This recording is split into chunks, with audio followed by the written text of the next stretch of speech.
టూరిస్టులను కూడా చంపేయడం జరిగింది ఉగ్రవాదులు. సో ఏంటి మేడం ఎట్లా చూస్తారు? ఇది చాలా దారుణమైనటువంటి సంఘటన, అందరి హృదయాలను కలిసివేసేటటువంటి సంఘటన.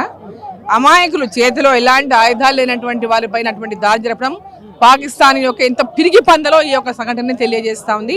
ఖచ్చితంగా వాళ్ళు చేసినటువంటి ఏవైతే ఉగ్రవాదుల దాడి ఉందో దానికి తీవ్రమైనటువంటి మూల్యాన్ని చెల్లించుకోక తప్పదు పాకిస్తాన్కి.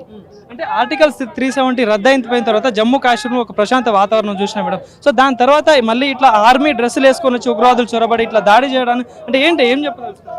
అంటే 370 ఆర్టికల్ రద్దు తర్వాత కాశ్మీర్లో ఎన్నికలు జరిగినాయి, ప్రశాంతంగా ఎన్నికలు జరిగినాయి. తర్వాత ఈరోజు అభివృద్ధి వైపు మంచి అభివృద్ధి వైపు అడుగులు వేస్తూ ఉంది, పెద్ద ఎత్తున టూరిజంని అట్రాక్ట్ చేస్తూ ఉంది, పెద్ద ఎత్తున టూరిస్టులు వస్తూ ఉన్నారు.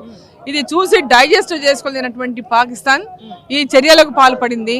తప్పకుండా ఆ ప్రాంతంలో జరిగినటువంటి సంఘటనకు వాళ్ళు దీనికి ఎన్నింతల మూల్యం చెల్లించుకోవాల్సి వస్తుందో ఎవరు ఊహించలేరు. అంటే కొన్ని వీడియోలు కూడా చూసాం మేడం. అంటే కొంతమంది